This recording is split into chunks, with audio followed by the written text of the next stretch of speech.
السلام علیکم دوستو۔ دنیا اس کو چاہتی ہے جو دنیا کو نہیں چاہتے۔ جس نے اپنی قدر و منزلت پہچان لی کبھی برباد نہ ہوگا۔ حضرت علی رضی اللہ تعالیٰ عنہ نے فرمایا، اسے اپنا راز مت بتاؤ جس کا کوئی راز تمہارے پاس نہ ہو۔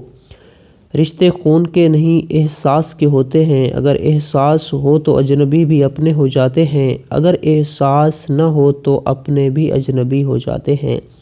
انسان کا سب سے بہترین دوست اللہ پاک ہے۔ بہت جلدی مان جاتا ہے، پرانی باتیں یاد نہیں کرواتا، کبھی مایوس نہیں لوٹاتا اپنے در سے۔ دل میں برائی رکھنے سے بہتر ہے ناراضگی ظاہر کر دو۔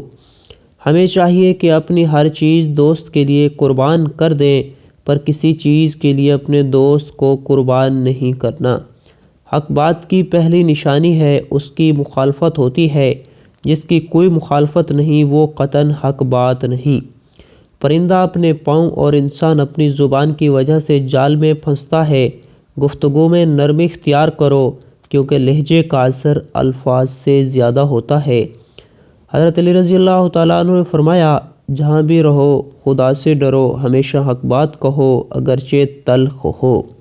صبح کی نیند انسان کے ارادوں کو کمزور کرتی ہے۔ منزلوں کو حاصل کرنے والے کبھی دیر تک سویا نہیں کرتے۔ جس آدمی کی زبان خراب ہو جاتی ہے اس کا نصیب بھی خراب ہو جاتا ہے۔ میں جنت کے شوق میں عبادت نہیں کرتا، یہ ایک تجارت ہے، اور نہ جہنم کے خوف سے کہ یہ ایک غلامی ہے۔ میں صرف اور صرف اس لیے عبادت کرتا ہوں، میرا رب عبادت کے لائق ہے۔ لوگوں کے غلام مت بنو جب اللہ نے تمہیں آزاد کیا ہے۔ اگر تم پانی میں ڈوب رہے ہو اور تمہیں یاد آ جائے وقت نماز ہے تو نماز کی نیت کر لو۔